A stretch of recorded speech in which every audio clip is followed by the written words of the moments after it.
दोस्तों नमस्कार, मैं हूं सतीश श्रीवास्तव। दिल्ली सहारा की यूट्यूब चैनल में आपका हार्दिक स्वागत है। दोस्तों, यूपी की सियासत कहीं ना कहीं इस बार फिर एक नया रूप ले रही है। और सबसे बड़ी बात क्या है कि इसमें कोई विपक्षी पार्टी इन्वॉल्व नहीं है। इसमें अखिलेश यादव, राहुल गांधी कोई इन्वॉल्व नहीं। ये खुद के इनके कर्मों का फल है।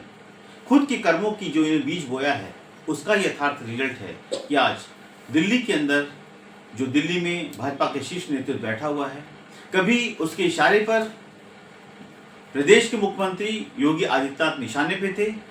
और वही एक रास्ता था कि जब ये यूपी के लोगों ने देख लिया कि अगर दिल्ली किसी को निशाने पे ले सकता है तो हम क्यों नहीं ले सकते। आज उसी एनडीए का एक घटक दल मोदी को अपना नेता मानता है, लेकिन चिल्ला के कहता है कि मोदी ही हमारे नेता और कोई नहीं है। वो योगी का नाम नहीं लेता, योगी को नेता नहीं मानता, योगी को मुख्यमंत्री भी नहीं मानता, दबे शब्दों में। यानी अपना दल की बगावत योगी के खिलाफ है लेकिन मोदी के पक्ष में है। ऐसा पहले कभी नहीं हुआ भाजपा के अंदर। क्या भाजपा के अंदर रह करके, भाजपा के एनडीए के घटक रह करके एक नेता को तो आप अपना नेता मानो, दूसरे को निशाने पर ले लो। लेकिन ऐसा हो रहा है क्योंकि योगी और मौर्य विवाद में जब दिल्ली की पार्टी, दिल्ली की में बैठे जो शीर्ष नेतृत्व है उसने कहीं ना कहीं उसमें पार्टी बनी थी और मौर्य के पीछे दिल्ली की सल्तनत खड़ी हुई थी और योगी के पीछे सिर्फ आरएसएस था। लेकिन आरएसएस ने योगी को बचा लिया। आज हालात ऐसे हैं कि यूपी के अंदर खुद की भाजपा सरकार, खुद के घटक दल के जो ये नेता हैं, यहां तक कि भाजपा के विधायक भी अब योगी को निशाने पर ले रहे हैं। क्या हालात बन रहे हैं, क्या होगा, इस पर विशेष चर्चा करेंगे। उसके पहले आपसे एक निवेदन जो हमेशा हम करते आए हैं दोस्तों, कि जिन लोगों ने अभी तक दिल्ली सहारा के आपके यूट्यूब चैनल को सब्सक्राइब नहीं किया, प्लीज सब्सक्राइब करें, लाइक करें, ज्यादा से ज्यादा शेयर करें। दोस्तों, ये आपका चैनल है, आप ही इसकी मजबूती के लिए बेल बटन दबा करके कोई भी आर्थिक मदद कर सकते हैं। अब देखिए दोस्तों, अब स्थिति क्या है। स्थिति यह है कि अपना दल की जो सुप्रीमो है अनुप्रिया पटेल, वो केंद्र में मंत्री हैं। उनके पति आशीष पटेल योगी सरकार में मंत्री हैं। विवाद आपको अच्छी तरह पता है। अब जो पल्लवी पटेल हैं, जो अनुप्रिया पटेल की सगी बहन है और आशीष पटेल की साली हैं, विवाद जीजा और साली के बीच में काफी बढ़ चुका है। सवाल इस बात का है कि पल्लवी पटेल जिस ढंग से अपने जनाधार को बढ़ा रही हैं, अखिलेश यादव के पीछे खड़ी हुई हैं, उससे इनको लग रहा है कहीं इनके जनाधार को कैप्चर न कर ले। अब सवाल इस बात का है कि जब योगी आदित्यनाथ के साथ मौर्य विवाद चल रहा था, उस टाइम आशीष पटेल ने योगी के खिलाफत की थी। लेकिन उसी के कुछ दिन बाद पल्लवी पटेल ने आके रात में योगी से मुलाकात की और जैसे योगी से मुलाकात पल्लवी पटेल को हुई, तुरंत आशीष पटेल और जो अपना दल के लोग थे उनको समझ में आ गया कि अगर उन्होंने सीधी बगावत की, ये योगी की खिलाफत की, तो कल पल्लवी पटेल भी कहीं जो आके मंत्री ना बन जाए। यानी कि उनका रुतबा अगर बढ़ गया तो अनुप्रिया पटेल, आशीष पटेल ने जो जनाधार बनाया है उस जनाधार का क्या होगा। ये खुली चुनौती इन्होंने दी है, लेकिन वो जानते हैं कि पल्लवी पटेल कभी भी समाजवादी पार्टी से विधायक जरूर हैं, लेकिन भाजपा के साथ जा सकते हैं। अगर भाजपा के साथ गई तो योगी चंद मिनट के अंदर उनको मंत्री बना सकते हैं और मंत्री बनाने के बाद एक ही उसी जगह के अंदर अगर पल्लवी पटेल मंत्री बन गई, उनका जनाधार बढ़ गया, तो यही पटेल समाज पल्लवी पटेल के साथ भी आ सकता है। क्योंकि पल्लवी पटेल ने मौर्य को चुनाव हराया, ये बात समझने वाली है। मौर्य जो आज डिप्टी सीएम है, वो हारा हुआ विधायक पल्लवी पटेल ने उसको हराया। तो रुतबा ज्यादा पल्लवी पटेल का है, वजन पल्लवी पटेल का ज्यादा है। अनुप्रिया पटेल हारते हारते चुनाव जीत पाई, 43 से जीत गई। पहले वो 2.5 लाख से जीती थी। सवाल बहुत साफ है, ये विवाद घर का है। पल्लवी पटेल ने सीधे तौर पे कहा कि सरदार पटेल यानी कि सोनू पटेल, जो सोनीलाल पटेल थे, जो उनके पिता थे, जिनकी की डेथ हो गई थी, उसके बाद ही ये साम्राज्य का झगड़ा हुआ और अनुप्रिया पटेल और दोनों बहनें अलग अलग हो गई। जो उनकी माँ है वो पल्लवी पटेल के साथ हैं। ऐसे में वो जानते हैं कि आगे क्या होने जा रहा है। अगर पल्लवी पटेल का रुतबा बढ़ गया तो अनुप्रिया पटेल के खतरे की घंटी बज सकती है। ऐसे में ये सारा मामला सिर्फ एक संपत्ति गेन करने का रह गया। अब मामला क्या है, प्राविधिक शिक्षा विभाग के अंदर भारी घोटाले की बात की गई है। घोटाले की बात किसने की? पल्लवी पटेल ने। पल्लवी पटेल ने सीएम से मिली, उसके बाद तमाम जगहों पर उन्होंने गवर्नर से मिली और जाके अपनी बात को रखा। सवाल इस बात का है कि अगर आपके अंदर आप उसमें कोई इन्वॉल्वमेंट नहीं है, आप कहीं से भी गलत नहीं है, तो आपको चिल्लाने की जरूरत नहीं है। आशीष पटेल लगातार बगावत के रूप में वो चाहते हैं कि किसी तरह योगी उनको जो है बर्खास्त कर दें और वो शहीद बन जाए और शहीद बन के अपने जनाधार के जो को मजबूत कर ले, क्योंकि उनको पता है कि उनका जनाधार बहुत तेजी से गिर रहा है। और 27 तक अगर ऐसे ही योगी को निशाने पर लेते रहे तो कोई बहुत बड़ी बात नहीं है कि योगी का गुट इनके खिलाफ लग करके कोई ना कोई काम कर जाए। यहां पे एक बात दोस्तों और समझने वाली है, जब जब भारतीय जनता पार्टी का घटक दल आंखें दिखाने की गलती करता है, उसका हर्ष शिवसेना का होता है, सिंधे का होता है, पवार का होता है। यानी कि इनको एक खतरा और है कि अगर हमने योगी के खिलाफ ज्यादा की और दिल्ली को समझ में आ गया, तो ये देखिए आज की डेट पे ये संभव नहीं है कि आप योगी की खिलाफत करके मोदी को खुश कर सकते हैं। भारतीय जनता पार्टी इंटरनल कुछ भी हो, लेकिन आरएसएस इस बात को कभी भी ये काम नहीं करने देगी भारतीय जनता पार्टी के अंदर कि आप योगी को गाली देके, योगी को निशाने पर रख करके आप जो है मोदी की तारीफ करें। अंतोगत्वा क्या होगा कि यही जो बचे खुचे 10-12 विधायक को लेकर के ये पार्टी बनी हुई है, उस विधायकों के अंदर तोड़फोड़ होगी, जो हमेशा होती आई है। जो मध्य प्रदेश में हुआ, जो यूपी में होगा, जो महाराष्ट्र में हुआ, ये बिल्कुल हो सकता है। इसलिए इनको ये डर सता रहा है कि अगर हमने ये ब्लैकमेल की राजनीति चल रही है। देखिए कुछ ना कुछ घपला तो हुआ है प्राथमिक शिक्षा विभाग के अंदर, इसमें कोई शक हुआ ही नहीं है। क्योंकि अगर नहीं होता तो पल्लवी पटेल इतना इसको ड्रामा नहीं करती। वो जानती है कि अगर आज ही इंक्वायरी हो जाती है तो कुछ ना कुछ मामला उनके निकलेगा और मामला आशीष पटेल के खिलाफ जाएगा। इसलिए वो डिमांड करी कि आशीष पटेल को बर्खास्त किया जाए और बर्खास्त करके इंक्वायरी की जाए। अब यहाँ पे एक ब्लैकमेल की राजनीति चल रही है कि ब्लैकमेल करके किसी से इस मामले को ठंडे बस्ते में डलवा दो। अगर इंक्वायरी सही मायने हो गई, आशीष पटेल फंस गए तो पूरी अपना दल का भविष्य खतरे में पड़ जाएगा। और नेता कौन बनेगा? पल्लवी पटेल। अगर पल्लवी पटेल नेता बन गई और इनके खिलाफ कोई केस सिद्ध हो गया तो अल्टीमेटली इनका पूरा जनाधार वो कैप्चर कर लेगा।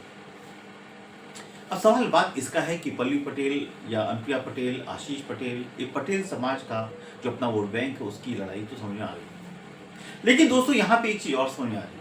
ये जो समय है, इस समय भाजपा के विधायक, एकलोनी के विधायक हैं, उन्होंने बगावत कर दी, उन्होंने चुनौती दे दी कि यूपी के अंदर 50,000 गाय काटी जा रही हैं और योगी आदित्य हमारा कैसा मुख्यमंत्री है। जब हिंदुओं की सरकार है, योगी आदित्यनाथ उसके मुख्यमंत्री हैं, मोदी जी हमारे नेता हैं, तो 50,000 हजारों जो गाय काटी जा रही हैं वो कैसे काटी जा रही हैं। उन्होंने चुनौती दी कि अगर नहीं रोका गया तो इसके खिलाफ हम जाएंगे। सवाल इस बात का है कि अगर ये सही बात है तो आप योगी से मिल सकते थे, मोदी से मिल सकते थे, लेकिन बाहर के प्लेटफॉर्म पे आकर सीधी चुनौती देने का मतलब क्या है कि इतनी हिम्मत क्या दिल्ली में बैठे शीर्ष नेतृत्व ने दी, या मौसम ऐसा है कि कोई भी आदमी योगी को उंगली दिखा सकता है, आंखें दिखा सकता है। अब बात यहां तो भाजपा की विधायक हो गई, दूसरे अपना दल की हो गई।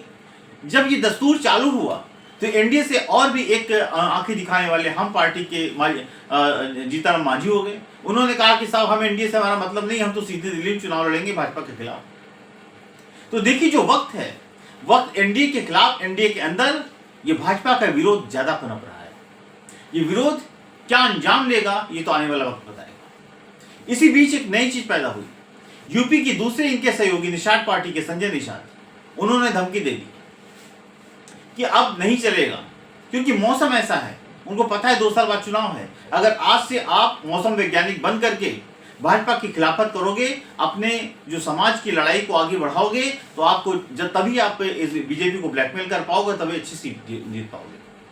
संजय निषाद का कहना है कि भारतीय जनता पार्टी के अंदर कई ऐसे विभीषण हैं जो निषादों का भविष्य अधर में लटकाए रखना चाहते हैं। उनका कहना है कि हमें इससे मतलब नहीं है। अगर दलितों के बराबर निषाद समाज को न्याय नहीं मिला तो हम रास्ता दूसरा अख्तियार करेंगे। इसका मतलब बहुत साफ है कि ये वक्त है सरकार को झुकाने का, गिराने का और एहसास कराने का कि हमारी वक्त जो है, हमारा जो वक्त है, हमारी जो पावर है उसको समझो। अब सवाल है कि भारतीय जनता पार्टी तो सबको 2-2 सीटों का एक चुनौरा बांट देती है चुनाव के समय। निषाद पार्टी को भी 2 विधायक 2 सीट मांगी थी, उनको नहीं दी। उनके बेटे जो मेंबर ऑफ पार्लियामेंट का टिकट मांगा था, टिकट दिया गया, चुनाव हार गए। उनका ही मानना है, संजय निषाद का मानना है कि भारतीय जनता पार्टी के अंदर बैठे लोगों ने उनको चुनाव हरवा दिया। हो सकता है निशाने पे योगी हो।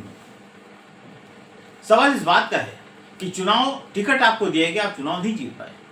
इसमें भारतीय जनता पार्टी की विभीषण कहां से पैदा हो गई? और विभीषण तो हर जगह होते हैं।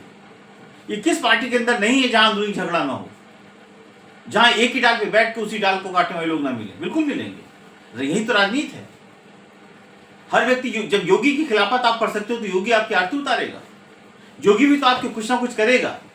जब खुलेआम उनको चेतावनी आप दे रहे हो तो योगी आदित्यनाथ क्या मोदी का चेहरा लगाकर बैठेंगे और तुम कुछ भी बोलो हम बोलते रहेंगे? ऐसा नहीं हो सकता। यही राजनीति और रणनीति और कूटनीति का हिस्सा है।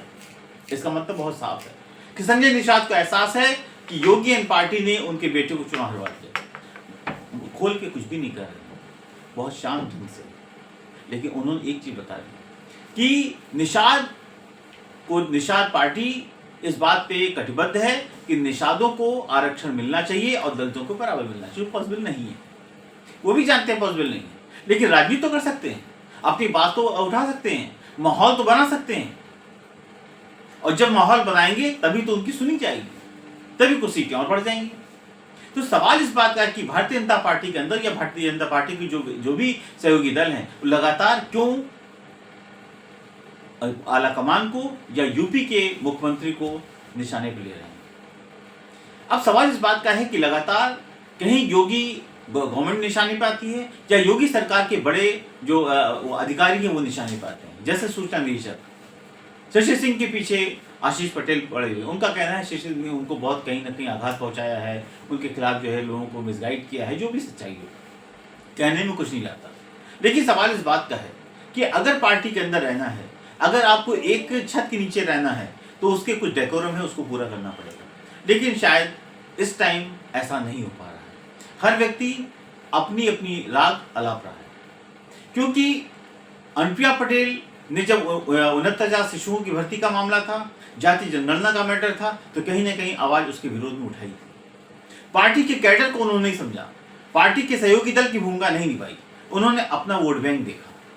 इसलिए कहने के एहसास इस बात का है कि अनुप्रिया पटेल को अगर लगातार इतनी छूट दी गई तो कल जी हमारे लिए नुकसानदायक हो सकती। लेकिन अनुप्रिया पटेल को एक बात और पता है, अगर भाजपा से ज्यादा पंगा लिया तो महाराष्ट्र, उत्तर प्रदेश, मध्य प्रदेश, ये सब उदाहरण उनके सामने हैं जब पार्टी को तोड़ करके नेता अलग हो गया और सारे विधायक के एमपी अलग हो गए।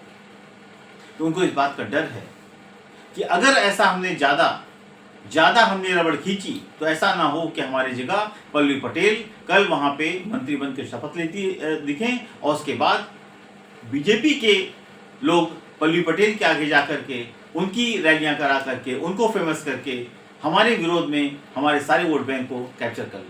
ये डर उनको सता रहा है।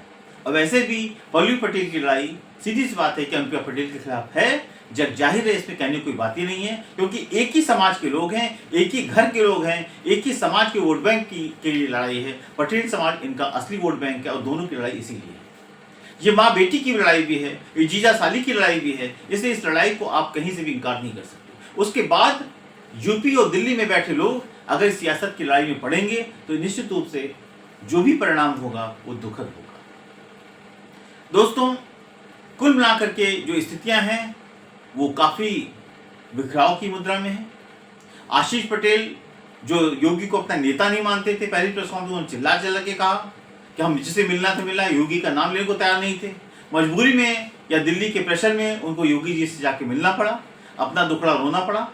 उसके बाद वो नड्डा जी से मिले, अमित शाह से मिले, उसके बावजूद भी वो अपना रुख वही अख्तियार किए हुए हैं, तीखा रुख अख्तियार किए हुए हैं, जिससे कि वो चाहते हैं कि या तो इस पूरी इंक्वायरी को या इस पूरी जो भी ये मामला है इसको दबा दिया जाए, ठंडे बस्ते में डाल दिया जाए, क्योंकि उनको फंसने का डर है। या तो दूसरा, वो चाहते हैं कि एक ईंट से दो शिकार किया जाए, योगी को अल्टीमेटम दिया जाए कि अपना दल को कोई बात कहता उसकी बात को सुनी जाए, उसके काम को पूरा किया जाए। योगी झुकने वाला व्यक्ति नहीं है, योगी ना झुका था, ना झुका है, ना झुकेगा।